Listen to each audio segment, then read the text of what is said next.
السلام عليكم ورحمة الله وبركاته. بسم الله الرحمن الرحيم. الحمد لله رب العالمين، والصلاة والسلام على سيدنا محمد وآله وصحبه أجمعين. أما بعد. ரசூலுல்லாஹி ஸல்லல்லாஹு அலைஹி வஸல்லம் அவர்களை பற்றிய தொடர் உரையின் 36வது பதிவு. ரசூலுல்லாஹி ஸல்லல்லாஹு அலைஹி வஸல்லம் ஷோபே அபி தாலிப் என்ற அந்த கணவாயில் இருந்து வெளியேறிவிட்டார்கள். 3 வருடங்கள் அதில் பல சிரமங்களை சந்தித்ததன் பின்னால். என்றாலும் அவர்கள் அங்கிருந்து வெளியில் வந்ததன் பின்னாலும் தன்னுடைய தொடர் முயற்சியில் எந்த குறையும் வைக்கவில்லை.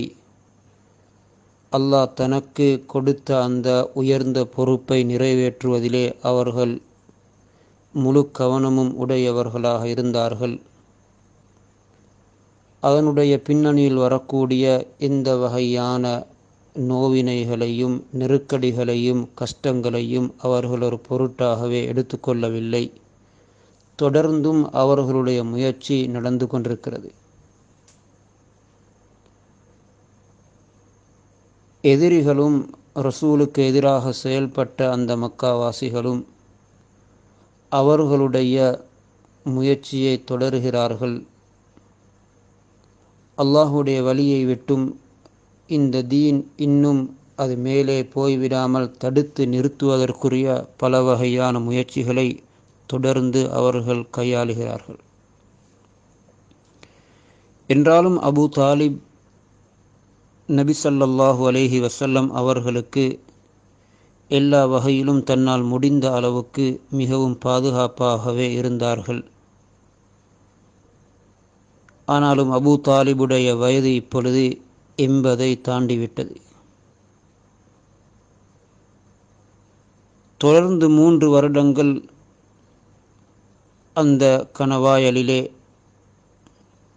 அவர்கள் கட்டுப்படுத்தப்பட்டு முற்றுகையிடப்பட்டிருந்ததினால் அதனால் மிகவுமே பாதிக்கப்பட்டு அவர்களுக்கு பல வகையான நோய் நொம்பலங்களும் உடல் ரீதியான நிறைய கஷ்டங்களும் தொடர்ந்து வர ஆரம்பித்தது.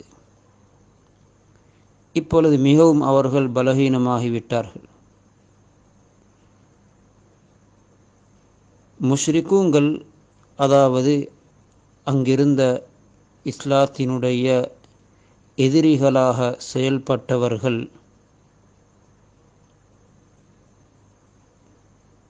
இந்த விடயத்தை கேள்விப்பட்ட பொழுது அவர்கள் யோசிக்கிறார்கள், அபு தாலிப் இருக்கும் வரையில் நாம் பல முயற்சிகளை செய்தோம், ஆனாலும் அவர்கள் எங்களுக்கு தடையாக இருந்தார்கள்.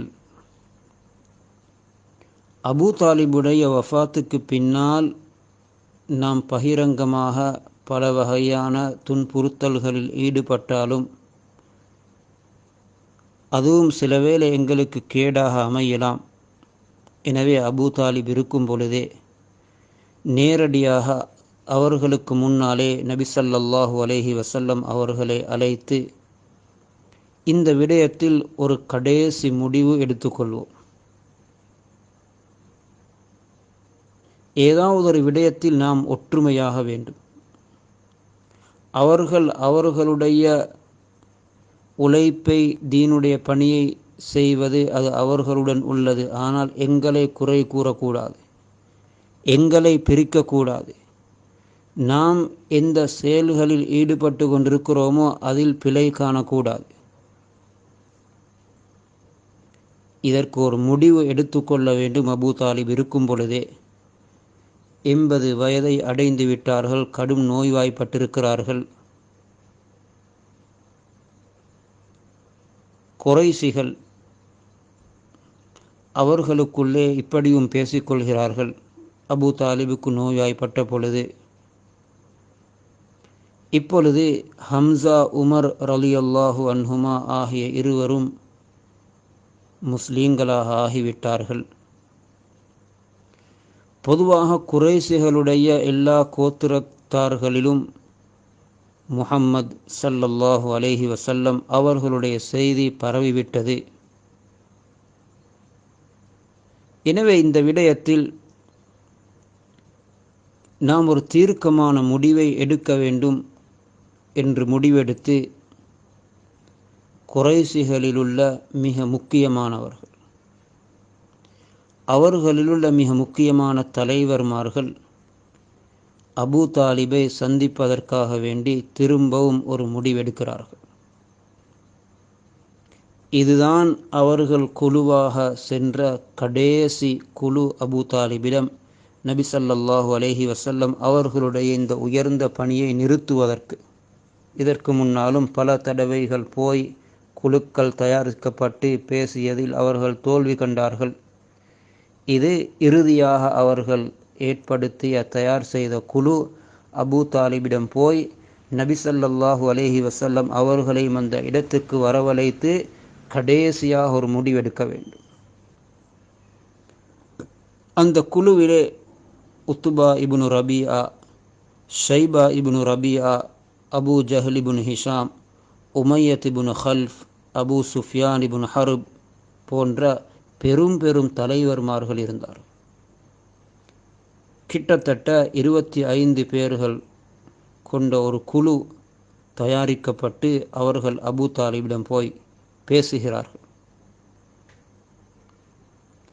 போய் சொன்னார்கள், அபூ தாலிப் அவர்களே, நீங்கள் எங்களிடத்தில் எவ்வளவு மதிப்புக்குரியவர் என்பது அது உங்களுக்கு தெரியும். ஆனால் உங்களுடைய நிலையோ இப்பொழுது இப்படி இருக்கிறது. வகத் ஹலரக மா தரா. மேலும் நாம் உங்களுடைய விடயத்தில் இப்பொழுது பயப்படுகிறோம். உங்களுடைய வாழ்க்கை முடிந்துவிடலாம். அதே நேரத்திலே எங்களுக்கும் உங்களுடைய சகோதரருடைய மகனுக்கும் இடையிலே உள்ள விடயத்தையும் நீங்கள் அறிந்திருக்கிறீர்கள். அவர்கள் என்ன செய்து கொண்டிருக்கிறார்கள், நாம் அதற்கு எதிராக என்ன செய்து கொண்டிருக்கிறோம்.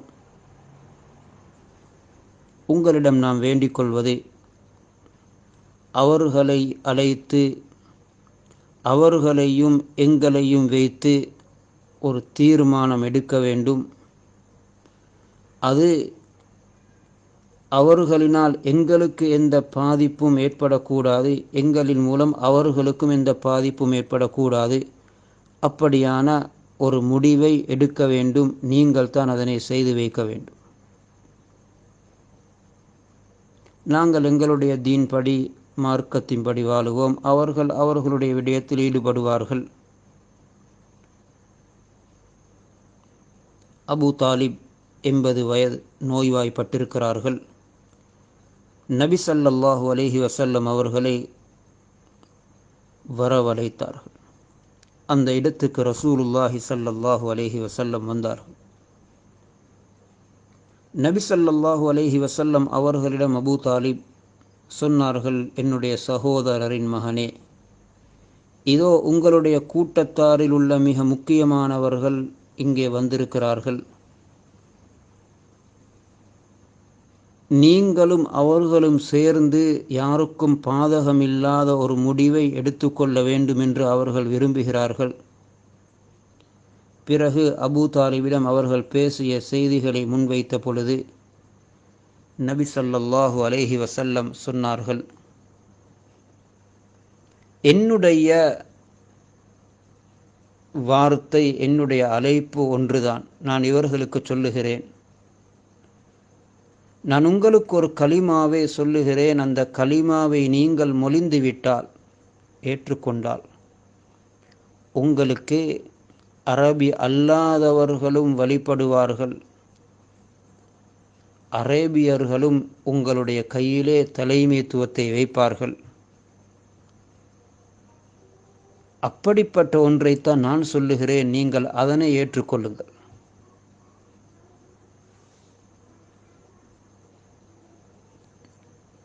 இப்படி அவர்கள் திரும்ப திரும்ப சொன்ன பொழுது அபூ ஜஹல் கேட்டான், அது என்ன நீங்கள் சொல்லுவது, அது என்ன விடயம்?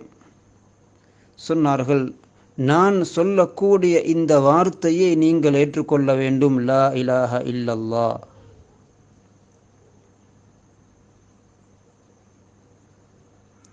அவர்கள் வந்த நோக்கமே இதன் மூலம் தவறிவிட்டது.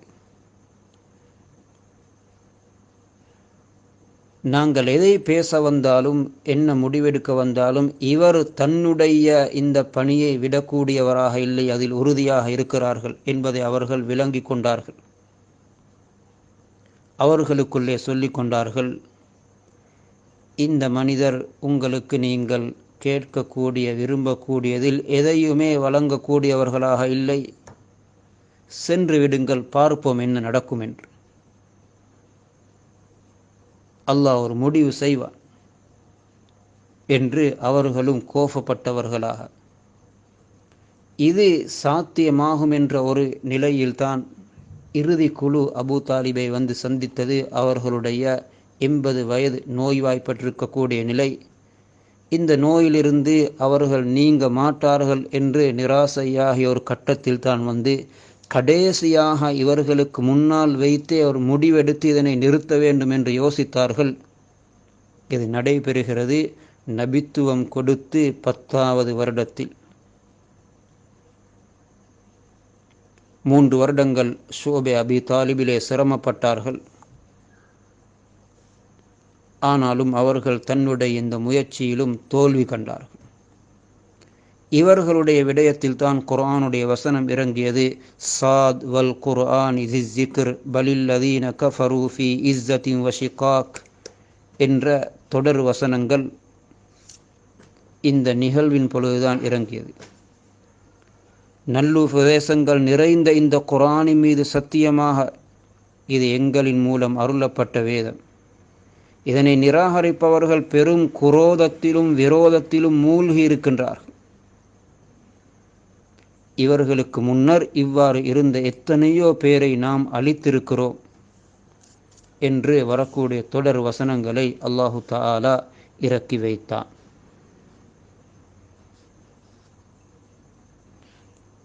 எனவே அவர்களுடைய முயற்சிகள் கடைசி வரையில், அபூ தாலிப் இருக்கும் வரையிலே செய்த எல்லா முயற்சிகளுமே தோல்வியை கண்டது. எதிலும் அவர்கள் அடித்து துன்புறுத்தி சாதிக்க நினைத்தார்கள், முடியவில்லை. பேச்சுவார்த்தையின் மூலம் நிறுத்த நினைத்தார்கள், முடியவில்லை.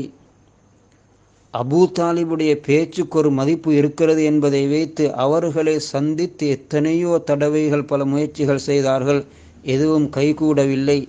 கடைசியாக அபூ தாலிப் 80 வயதில் இருக்கும் பொழுது நோய்வாய்ப்பட்டிருந்த நிலையிலே இந்த மிக முக்கியமான தலைவர்மார்களை கொண்ட 25 பேர் சேர்ந்து வந்த குழு மிகவும் சமாதானமாகவும் அழகாகவும் ஒரு ஒப்பந்தம் செய்து இதனை நிறுத்த வேண்டும் என்பதற்கு திட்டமிட்டார்கள். அதையும் அடியோடு அப்படியே முறியடிக்கப்பட்டது. அதனைத் தொடர்ந்து சில நாட்களில் அபூ தாலிபுடைய மௌத்தும் வருகிறது. அதோடு தொடர்புப்பட்ட விடயங்களை இன்ஷா அல்லாஹ் அடுத்த பதிவிலே கேட்போம். ரசூலுல்லாஹி ஸல்லல்லாஹு அலைஹி வஸல்லம் அவர்களை எல்லா காலங்களிலும் எல்லா நேரங்களிலும் நினைத்து அதிகம் ஸலவாத்து சொல்லிக் கொண்டே இருப்போம். அல்லாஹ் ஜல்ல சுப்ஹானஹு வ தஆலா எங்கள் எல்லோரையும் பொருந்திக் கொள்வானாக, ஏற்றுக்கொள்வானாக. வ ஆகிர் தஅவானா அனில் ஹம்துலில்லாஹி ரப்பில் ஆலமீன். அஸ்ஸலாமு அலைக்கும் வரஹ்மத்துல்லாஹி வபரகாத்துஹு.